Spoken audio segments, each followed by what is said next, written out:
বেশ কিছু বিষয়ে আমরা আজকে কথা বলতে চাই। আমি প্রধানমন্ত্রী তারেক রহমানের যে বক্তব্যের কথা উল্লেখ করলাম সেই বিষয়ে আমি আপনাদের মন্তব্য নিশ্চয়ই শুনব। তার আগে এই সময়টাতে যদি দ্বন্দ্ব হলো, যে কথা হলো মুক্তিযুদ্ধে জামাতের যে ভূমিকা সেটা নিয়ে কথা এসেছে। এখানে পাপের দাগ যে মুছে যায় না, আমরা এর আগে শিক্ষামন্ত্রীকে সেই কথাটি বলতে শুনেছি।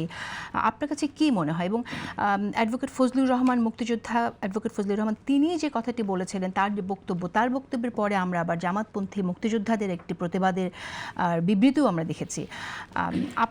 আপনার মন্তব্য শুনে একটু আমি আশরাফ কায়সার শুরুতে, যে আমরা এই জায়গাতে আসলে অনেকেই বলেন যে জামাতের যে ভূমিকা মুক্তিযুদ্ধের সময় ছিল সেটা থেকে তারা বের হতে পারবে না, এই কালিমা থেকে বের হতে পারবে না যতক্ষণ না পর্যন্ত তারা আসলে স্পষ্টভাবে ক্ষমা চাইবে। কিন্তু পাশাপাশি আবার প্রধানমন্ত্রী কথাটি ব্যক্ত করেছেন যে আমরা অতীত নিয়ে থাকলে হবে না, সামনে এগিয়ে যেতে হবে।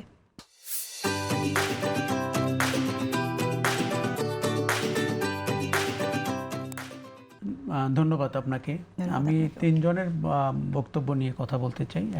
একজন হচ্ছে প্রধানমন্ত্রী, তারপরে আপনার নাহিদ ইসলামের বক্তব্য এবং সালাউদ্দিন আহমদের বক্তব্য।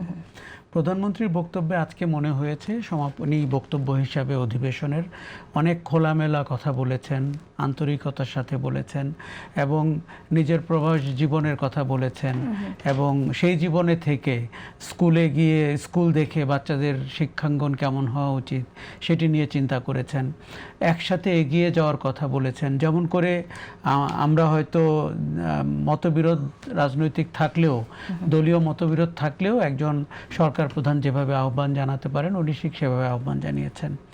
দ্বিতীয় হচ্ছে সালাউদ্দিন আহমদ, উনি বলেছেন এবং উনি আসলে গত প্রায় 4-5 সপ্তাহ ধরে ওই বিষয়টি বারবার বলছেন যে জুলাই সনদ কী করে স্বাক্ষরিত হয়েছিল, নোট অফ ডিসেন্টগুলো কী ছিল, কেন উনি মনে করেন জুলাই আদেশটি অবৈধ। এবং ওই সময়ে বিশেষ করে যেটি আমার কানে লেগেছে বা মানে ওই সময় নাকি তার মনে হয়েছিল বা তাদের মনে হয়েছিল যে এক ধরনের কম্প্রোমাইজড সিগনেচার না করলে হয়তো নির্বাচনটি অনিশ্চিত হয়ে যেত, হয়তো সঠিক সময় নির্বাচনটি হতো না। কাজেই তারা তখন নোট অফ ডিসেন্ট দিয়ে নির্বাচনের দিকে এগিয়ে যাওয়ার জন্য অনেকগুলো বিষয় তখন মেনে নিয়েছিলেন। এবং উনি এও বলেছেন যে আদেশের পরে গুলশান অফিসে তারা সংবাদ সম্মেলন করে বলেছিলেন যে কোথায় কোথায় তাদের দ্বিমত রয়েছে, ভিন্নমত রয়েছে। সবচেয়ে প্রণিধানযোগ্য হচ্ছে নাহিদ ইসলামের ভাষণটি। আপনি খেয়াল করবেন সেখানে উনি রাষ্ট্রপতি সম্পর্কে বলেছেন যে এই রাষ্ট্রপতি কি করে আমাদের রাষ্ট্রপতি থাকেন। উনি তখন তার দুদক কমিশনার থাকার সময় তার যে নৈতিক স্খলনের ঘটনা আছে সেটিকে হাইলাইট করেছেন এবং বলেছেন যে তাকে অবিলম্বে গ্রেফতার করতে হবে, তাকে অপসারণ করতে হবে, এই কথাগুলো বলেছেন। পাশাপাশি উনি, আপনি যে অ্যাডভোকেট ফজলুর রহমানের কথা বলছিলেন, ওনার 3-4 দিন আগের বক্তব্যের পর থেকেই আমরা দেখতে পেয়েছি যে জামাতপন্থী মুক্তিযোদ্ধা। আমার কাছে বেশ ভালো লেগেছে টাইটেলটি, কারণ দিনে দিনে অনেক কিছু দেখতে হচ্ছে। জামাতপন্থী মুক্তিযোদ্ধারা বলেছেন যে ফজলুর রহমান আসল মুক্তিযোদ্ধা ছিলেন কিনা। দেখুন, এখন ফজলুর রহমান মুক্তিযোদ্ধা ছিলেন নাকি মুজিব বাহিনীর সদস্য ছিলেন এগুলো একটা ভিন্ন বিতর্ক। কিন্তু কেউ যদি বলে থাকে যে এই পার্লামেন্টে এসে এবং 71-এর স্বাধীনতা বিরোধী দেখে আমার হৃদয়ে রক্তক্ষরণ হচ্ছে, সেটি বাংলাদেশের যে কোনো নাগরিকের বলার অধিকার রয়েছে। তার জন্য আপনার মুক্তিযোদ্ধা হতে হবে না। কাজেই আমাদের রাজনৈতিক বিবর্তনে আমরা এখন এমন জায়গায় এসে দাঁড়িয়েছি, দুঃখজনক হচ্ছে যে স্বাধীনতা বিরোধী চক্র তারা প্রধান বিরোধী দল হয়েছে এবং তারা সংসদে বিপুল সংখ্যক আসনে বিজয়ী হয়েছেন। তারা আপনার এখনও প্রকাশ্যে 1971 সালের জন্য ক্ষমা প্রার্থনা করেনি। এই যে নারী ধর্ষণ হয়েছে, মুক্তিযোদ্ধাদের হত্যা করা হয়েছে এবং যেভাবে বাংলাদেশের স্বাধীনতাকে ঠেকিয়ে রাখার জন্য তারা পাক বাহিনীর সাথে কাজ করেছেন, তারা কৌশলী হচ্ছেন। ইদানিং যেহেতু রাজনীতির বাতাস তাদেরকে একটু স্বস্তি দিচ্ছে, তারা কৌশলী হচ্ছেন যদি কিন্তু এগুলো বলে। তাদেরকে প্রকাশ্যে বাংলাদেশের মুক্তিযুদ্ধে তাদের ভূমিকার জন্য ক্ষমা চাইতে হবে। আর দ্বিতীয়টি আপনাকে আমি বলি, তারা কি আসলে বাংলাদেশের সংবিধানে বিশ্বাস করে? না, কদিন আগে তো জামাতের একজন সংসদ সদস্য তিনি বললেন যে মানুষের আইনের কবর, ওনারা মানুষের আইনের কবরের উপরে দাঁড়িয়ে কোরআনের আইন দিয়ে দেশ শাসন করতে চান। তার সংবিধান তো ভিন্ন, তার আইন তো ভিন্ন।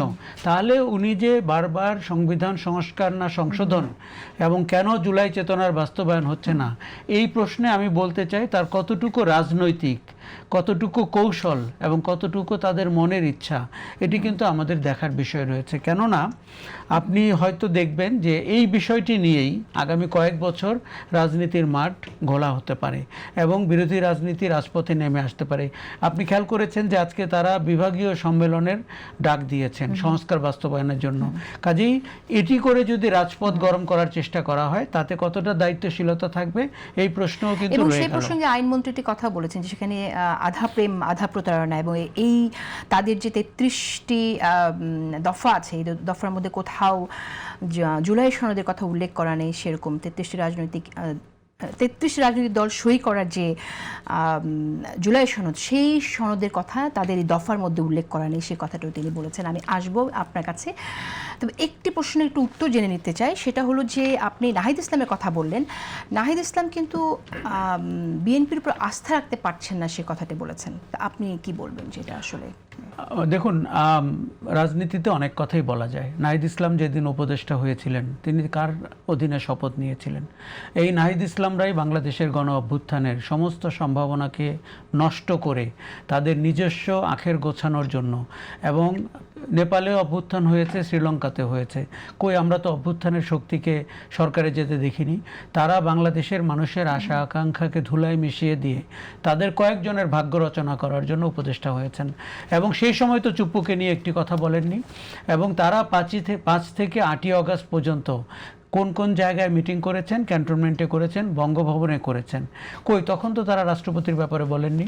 সেই সময় আমাদের প্রত্যাশা ছিল তারা একটি বিপ্লবী সরকার করবে, সেই সময় প্রত্যাশা ছিল একটি জাতীয় সরকার হবে। সেই সময় যদি আপনি রাষ্ট্রপতিকে পাশ কাটিয়ে সংবিধানকে রহিত করে অন্য কিছু করতেন, আজকে বাংলাদেশের রাজনৈতিক সংকট তৈরি হতো না। কাজেই এনাদের একটা অভ্যাস হয়েছে বেছে বেছে প্রতিবাদ করা, বেছে বেছে ভালো লাগা প্রকাশ করা। এই মুখ চেনা বেছে বেছে করার যে রাজনীতি, এটি কিন্তু সততার রাজনীতি, এটি কিন্তু সততার রাজনীতি না, নৈতিকতার রাজনীতিও না।